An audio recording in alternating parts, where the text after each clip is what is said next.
ప్రియమైన స్నేహితులారా, ఈ దినము తండ్రి అయిన దేవుడు రూత్ ప్రేయర్ ఫెలోషిప్ ద్వారా అందిస్తున్న వాక్యము 2 సమూయేలు గ్రంథము 22 అధ్యాయము 33 వచనము. దేవుడు నాకు బలమైన కోటగా ఉన్నాడు, ఆయన తన మార్గమునందు యథార్థవంతులను నడిపించును. సృష్టికర్త అయిన దేవుడు మనకి కోటగా ఉన్నానని సెలవిస్తున్నారండి. కోటగా అనగా మన చుట్టూదా కంచి వేశాను అని సెలవివ్వటం. మనకి ఆయనే కంచిగా ఉన్నానని సెలవిస్తున్నారు. అంతేకాకుండా యథార్థవంతమైన జీవితం మనము కలిగి ఉన్నట్లయితే, అనగా యథార్థమైన జీవన విధానం మనము కలిగి ఉన్నట్లయితే, ఆయన తన మార్గంలో మనల్ని నడిపిస్తానని. దేవుని యొక్క మార్గం ఎలా ఉంటుంది? ఆశీర్వాదాలతో నిండినట్లుగా ఉంటుంది.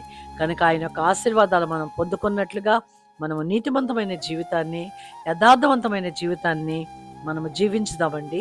దేవుని ప్రార్థన చేద్దాము. సర్వశక్తివంతుడైన దేవ, జీవాధిపతి, సృష్టికర్త అయిన దేవుడు, మీరు మాకు కోటగా ఉన్నారని సెలవిచ్చినందుకు, మాకిచ్చిన ఈ ధన్యతను బట్టి మీకు వందనములు దేవా.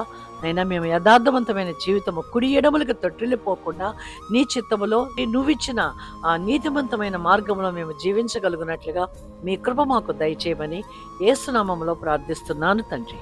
ఆమేన్.